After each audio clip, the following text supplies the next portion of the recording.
You ask Tiger to solve.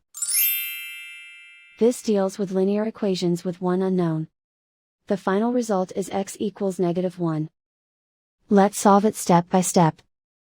Simplify the expression. Group like terms.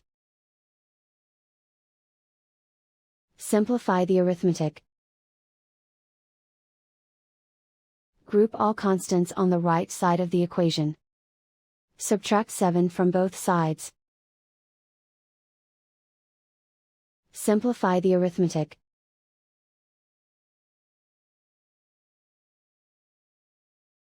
Isolate the x. Divide both sides by 4. Simplify the fraction.